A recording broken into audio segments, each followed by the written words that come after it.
শীতকাল মানে খেজুরের গুড়, ননিল গুড়, আর সেই দিয়ে আমরা পিঠে পায়েস বানিয়ে থাকি। আজকে তাই তোমাদের সাথে শেয়ার করলাম প্রিয়া ইপসা কিচেনের থেকে নলেন গুড়ের পায়েস। রেসিপিটা ভালো লাগলে প্লিজ আমার চ্যানেলটিকে লাইক করে দিও। তবে দেখে নাও আমি এটা কেমনভাবে তৈরি করি।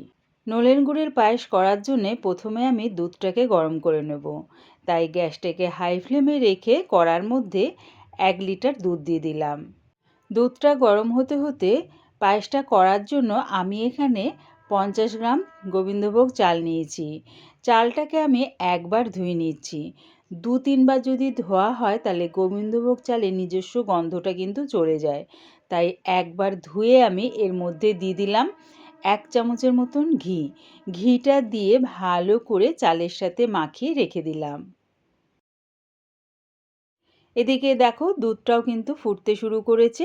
তবে মাঝের মধ্যে কিন্তু একটু নাড়িয়ে চাড়িয়ে দিও, নাহলে কিন্তু নিচে লেগে যাওয়ার সম্ভাবনা থাকে। দুধটা ফুটে গেলে অনবরত নাড়তে থাকবো। তার কারণ হচ্ছে 1 লিটার দুধটাকে আমি একটু ঘন করে প্রায় 800 গ্রামের মতন করে নিলাম। এবার এর মধ্যে দিয়ে দিলাম গোবিন্দভোগ চালটা। চালটা দিয়ে দুধের সাথে মিশিয়ে নিয়ে সেদ্ধ হবার অপেক্ষায় রইলাম। তবে চালটা সেদ্ধ হবার পরেই কিন্তু মিষ্টিটা ব্যবহার করো।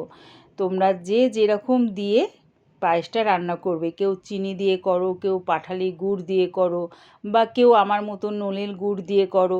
যে কোনো মিষ্টি দিয়েই করো না কেন, চালটা সেদ্ধ হবার পরেই কিন্তু মিষ্টিটা ব্যবহার করো। আর চালটা সেদ্ধ হওয়ার আগে যদি দাও তাহলে কিন্তু চালটা সেদ্ধ হবে না, কাঁচা থেকে যাবে। দেখো চালটা কিন্তু খুব ভালোভাবে সেদ্ধ হয়ে গেছে। এবারে আমি দিয়ে দিলাম নলেন গুড়টা। যে যেরকম মিষ্টি খেতে পছন্দ করো সে সেরকম অনুযায়ী নলেন গুড়টা ব্যবহার করো। গুড়টা দিয়ে দিলাম কাজু বাদাম আর কিশমিশ। সব কিছু ভালো করে মিশিয়ে নিলাম। গুড়টা দিয়ে 5 মিনিট আমি আরও ফুটিয়ে নেব। তাহলে কি হবে, গুড়ের স্বাদ আর গন্ধ খুব সুন্দরভাবে চালের মধ্যে ঢুকে যাবে। রেডি হয়ে গেছে আমার দারুণ স্বাদের নলেন গুড়ের পায়েস। একবার হলেও এই শীতে বানিয়ে খেয়ে দেখো। বারবার এই নলেন গুড় দিয়েই পায়েস বানিয়ে খেয়ে থাকবে। পুরো ভিডিওটা দেখার জন্যে প্রিয়া ইপসা কিচেনের থেকে তোমাদের সবাইকে অনেক ভালোবাসা রইল। রেসিপিটা ভালো লাগলে প্লিজ আমার চ্যানেলটিকে সাবস্ক্রাইব করে দিও।